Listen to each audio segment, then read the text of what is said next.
ಅಕ್ರಮ ಮರಳು ದಂಧೆ ಅಟ್ಟಹಾಸಕ್ಕೆ 40 ಎಕರೆ ದ್ವೀಪ ನಾಶ ಆಗಿದೆ. ದ್ವೀಪವಾಸಿ 40 ಕುಟುಂಬಗಳು ಮರಳು ಮಾಫಿಯಾ ಅಟ್ಟಹಾಸಕ್ಕೆ ಕಂಗಾಲಾಗಿ ಹೋಗಿದ್ದಾರೆ. ಮಾಫಿಯಾ ಬೆದರಿಕೆಗೆ ಊರನ್ನೇ ಬಿಟ್ಟಿದೆ. ಸುಮಾರು 10 ರಿಂದ 15 ಕುಟುಂಬಗಳು 54 ಮನೆಗಳಿದ್ದಂತ ಪಾವೂರು ದ್ವೀಪದಲ್ಲೀಗ 40 ಕುಟುಂಬಗಳಷ್ಟೇ ವಾಸ ಆಗಿದೆ. ನೂರಾರು ವರ್ಷಗಳ ಇತಿಹಾಸವಿರುವಂತ ದ್ವೀಪ ಅಗೆದು ನಾಶ ಮಾಡಲಾಗ್ತಾ ಇದೆ. ದಕ್ಷಿಣ ಕನ್ನಡ ಡಿಸಿ ನೇಮಿಸಿದ ಸಮಿತಿಯಿಂದ ತನಿಖಾ ವರದಿ ಸಲ್ಲಿಕೆ ಆಗಿದೆ. ಮರಳು ದಂಧೆ ಅಟ್ಟಹಾಸದ ಬಗ್ಗೆ ಅಧಿಕಾರಿಗಳು ತಜ್ಞರ ತಂಡದಿಂದ ವರದಿ ಸಲ್ಲಿಕೆ ಆಗಿದೆ.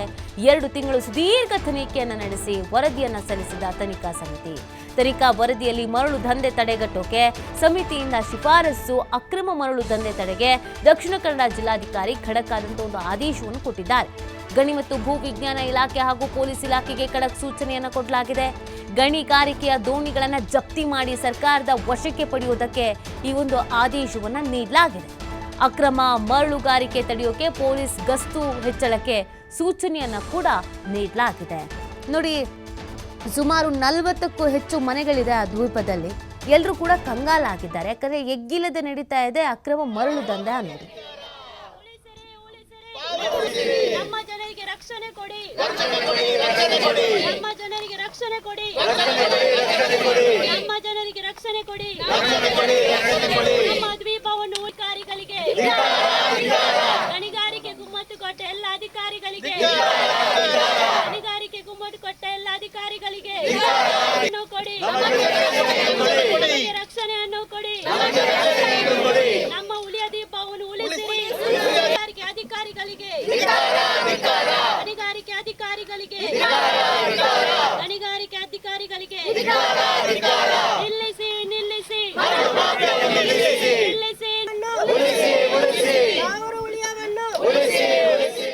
ನೋಡಿ, ಅಲ್ಲಿನ ಗ್ರಾಮಸ್ಥರು ಪ್ರತಿಭಟನೆಯ ಹಾದಿ ಹಿಡಿದಿದ್ದಾರೆ. ಕೊನೆಯದಾಗಿ ಅವರು ಪ್ರಯತ್ನವನ್ನ ಮಾಡ್ತಾ ಇರೋದು. ಯಾಕಂದ್ರೆ ಮನವಿ ಮಾಡಿದ್ದು ಆಗಿದೆ, ಹೋರಾಟ ಮಾಡಿದ್ದು ಆಗಿದೆ.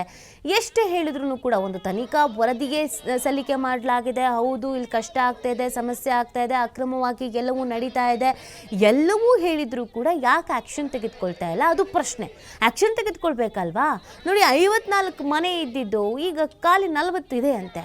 ಅಂದರೆ ಎಲ್ಲ ಹೆದರ್ಕೊಳ್ತಾ ಇದ್ದಾರೆ, ಆತಂಕಕ್ಕೊಳಗಾಗ್ತಾ ಇದ್ದಾರೆ.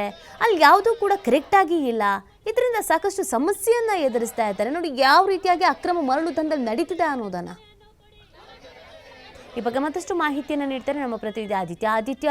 ಅಕ್ರಮ ಮರಳು ದಂಧೆ ನಡೀತಿದೆ ಅಂತ ಅಧಿಕಾರಿಗಳಿಗೂ ಗೊತ್ತಿದೆ, ಒಂದು ವರದಿಯೂ ಸಿದ್ಧ ಆಗಿದೆ. ಆದರೂ ಆಕ್ಷನ್ ಮಾತ್ರ ಯಾಕೆ ಆಗ್ತಿಲ್ಲ ಅನ್ನೋದು ಪ್ರಶ್ನೆ. ನೀತಿ ನಿಜವಾಗ್ಲು ಇದು ಇಷ್ಟು ಸಮಯದ ಬಳಿಕ ಈಗ ಏನು ಜಿಲ್ಲಾಡಳಿತ ಇದಕ್ಕೊಂದು ಆದೇಶವನ್ನ ನೀಡಿದೆ ನಾನು ತಡಿಬೇಕು ಅನ್ನುವಂಥದ್ದು ಈಗ ಸ್ವಲ್ಪ ಒಂದು ರೀತಿ ತಡವಾಗಿದೆ ಅಂತಾನು ಹೇಳ್ಬೋದು. ಯಾಕಂದ್ರೆ ಅರ್ಧಕರ್ಧ ದ್ವೀಪ ಪ್ರದೇಶ ಏನಿದೆ ಅದು ನಾಶವಾಗಿ ಹೋಗಿದೆ. ಒಂದು ಸುಂದರವಾದ ದ್ವೀಪ ಪ್ರದೇಶ ಅದು ಪಾವೂರು ಉಳಿ ಅನ್ನುವಂಥದ್ದು ನೇತ್ರಾವತಿಯ ಮಡಿಲಲ್ಲಿದೆ.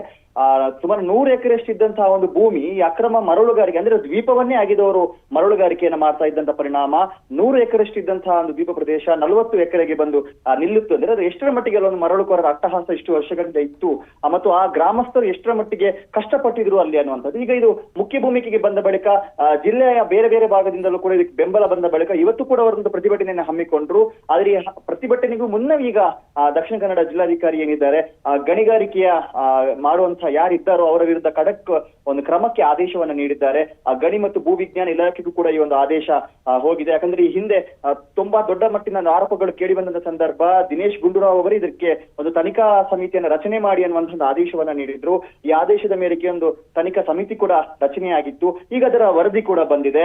ಏನು ಸ್ಯಾಟಲೈಟ್ ಇಮೇಜ್ಗಳು ಈ ಕಳೆದ 15 ವರ್ಷಗಳ ಒಂದು ಸ್ಯಾಟಲೈಟ್ ಇಮೇಜ್ ಗಳನ್ನೆಲ್ಲ ತಾಳೆ ಹಾಕಿ ಇಲ್ಲಿ ಅಕ್ರಮ ಗಣಿಗಾರಿಕೆ ನಡೆದಿರುವಂತದ್ದು ಪಕ್ಕ ಅನ್ನುವಂತ ಒಂದು ವರದಿ ಬಂದಿದೆ. ಹಾಗೂ ಯಾರೆಲ್ಲ ಇದರಲ್ಲಿ ಶಾಮೀಲಾಗಿದ್ದವರೋ ಅವರ ವಿರುದ್ಧ ಕಠಿಣ ಕಾನೂನು ಕ್ರಮಗಳನ್ನ ಕೈಗೊಳ್ಳಬೇಕು ಮತ್ತು ಇದಕ್ಕೆ ಬಳಕೆ ಮಾಡಿದಂತಹ ವಾಹನಗಳು ಸೇರಿದಂತೆ ದೋಣಿಗಳು ಮತ್ತೆ ಯಾವುದೇ ಉಪಕರಣಗಳಿದ್ರು ಕೂಡ ಇದೆಲ್ಲವನ್ನ ಕೂಡ ವಶ ಪಡಿಬೇಕು ಅನ್ನುವಂತ ಒಂದು ಆದೇಶ ಕೂಡ ಸದ್ಯ ಬಂದಿರುವಂತದ್ದು. ಇನ್ನು ಮುಂದಕ್ಕೆ ಯಾರೆಲ್ಲ ಇದರಲ್ಲಿ ಶಾಮೀಲಾಗಿದ್ದಾರೆ, ಪ್ರಭಾವಿಗಳ ಕೈವಾಡ ಇದರಲ್ಲಿ ಇದೆ ಅನ್ನುವಂತ ಒಂದು ಮಾಹಿತಿ ಕೇಳಿ ಬರ್ತಾ ಇದೆ. ಕೆಲವೊಂದಿಷ್ಟು ಅಧಿಕಾರಿಗಳು ಕೂಡ ಇದರಲ್ಲಿ ಶಾಮೀಲಾಗಿದ್ರು ಅನ್ನುವಂತ ಒಂದು ಆರೋಪವನ್ನ ಕೂಡ ಅಲ್ಲಿನ ಗ್ರಾಮಸ್ಥರು ಮಾಡಿದ್ರು. ಸೊ ಎಲ್ಲರಿಗೂ ಕೂಡ ಇದೀಗ ಕಗಂಟಾಗಿದೆ. ಇದರಲ್ಲಿ ಯಾರದೆಲ್ಲ ಬಂಧನವಾಗುತ್ತೆ, ಯಾರ ವಿರುದ್ಧ ಕ್ರಮವಾಗುತ್ತೆ, ಇದು ಸದ್ಯ ಬಹಳಷ್ಟು ಕುತೂಹಲಕ್ಕೆ ಕಾರಣವಾಗಿದೆ. ನೀತಿ ಓಕೆ, ಈಗ ಅಧಿಕಾರಿಗಳಿಗೆ ಏನ್ ಹೇಳ್ತಾರೆ ಅಂದ್ರೆ ಈಗ ಆದೇಶವೇನೋ ಖಡಕ್ ಆಗಿ ಕೊಟ್ಟಿದ್ದಾರೆ, ಬಟ್ ಯಾವಾಗ ಅರೆಸ್ಟ್ ಮಾಡ್ತಾರೆ? ಯಾಕಂದ್ರೆ ಅಲ್ಲಿ ಪ್ರತಿಭಟನೆ ಮಾಡ್ತಾ ಇರೋದನ್ನು ಕೂಡ ನಾವು ನೋಡ್ತಾ ಇದ್ವಿ. ಗ್ರಾಮಸ್ಥರು ರೋಸ್ ಹೋಗ್ಬಿಟ್ಟಿದ್ದಾರೆ. ಸೊ ಆದಷ್ಟು ಬೇಗ ಆಕ್ಷನ್ ತೆಗೆದುಕೊಳ್ಬೇಕು ಅಂತ, ಪ್ರಭಾವಿಗಳಾಗಿದ್ರೆ ಇದನ್ನ ಬಿಟ್ಬಿಡ್ತಾರ ಅನ್ನುವಂತ ಆತಂಕ ಆತಂಕ ಇದ್ದೇ ಇರುತ್ತೆ. ಸೊ ಅಧಿಕಾರಿಗಳಿಗೆ ಏನು ಹೇಳ್ತಾರೆ?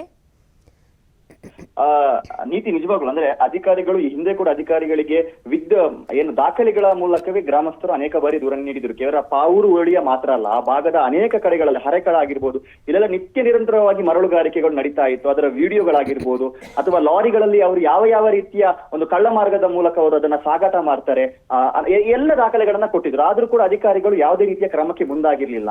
ಇದಲ್ಲದೆ ಅಧಿಕಾರಿಗಳು ಬರುವಂತ ಸಂದರ್ಭ ಅಲ್ಲಿ ಏಕಾಏಕಿ ಮರಳುಗಾರಿಕೆ ಸ್ಥಗಿತವಾಗ್ತಾ ಇತ್ತು, ಮತ್ತೆ ಯಾವುದೇ ಕ್ರಮ ಆಗ್ತಾ ಇರಲಿಲ್ಲ. ಸೊ ಇದೆಲ್ಲವೂ ಕೂಡ ಸಾಕಷ್ಟು ಈಗ ಅನುಮಾನಕ್ಕೆ ಕಾರಣವಾಗಿದೆ. ಅಂದ್ರೆ ಕೆಲವು ಪ್ರಮುಖ ಇಲಾಖೆಗಳ ಅಧಿಕಾರಿಗಳಿದ್ರು ಶಾಮೀಲಾಗಿದ್ದಾರಾ, ಪೊಲೀಸ್ ಇಲಾಖೆಯ ಒಂದು ಸಹಭಾಗಿತ್ವ ಏನಾದರೂ ಇದೆ, ಈ ರೀತಿಯೆಲ್ಲ ಒಂದು ಆರೋಪಗಳು ಗ್ರಾಮಸ್ಥರಿಂದಲೂ ಕೂಡ ಕೇಳಿ ಬಂದಿತ್ತು. ಈ ನಿಟ್ಟಿನಲ್ಲೂ ಕೂಡ ತನಿಖೆ ಆಗುವಂತ ಒಂದು ಸಾಧ್ಯತೆಗಳು ಇದೆ. ಅನೇಕರಿಗೆ ಇದೊಂದು ಕಗ್ಗಂಟಾಗುವಂತ ಒಂದು ಪರಿಸ್ಥಿತಿ ಕೂಡ ಇದೆ. ಆದ್ರೆ ಒಟ್ಟಾರೆಯಾಗಿ ಒಂದು ಮರಳು ದಂಧೆ ಅನ್ನುವಂಥದ್ದು ನಿಲ್ಬೇಕು ಅನ್ನುವಂಥದ್ದು ಎಲ್ಲರ ಒಂದು ಆಗ್ರಹ ಆಗಿದೆ. ನೀತಿ. ಓಕೆ, ಥ್ಯಾಂಕ್ ಯು ಆದಿತ್ಯ, ತಮ್ಮೆಲ್ಲ ಡೀಟೇಲ್ಸ್ ಕೊಡಿ. ಗಣಿಗಾರಿಕೆ ಅಧಿಕಾರಿಗಳಿಗೆ ನಿಲ್ಲಿಸಿ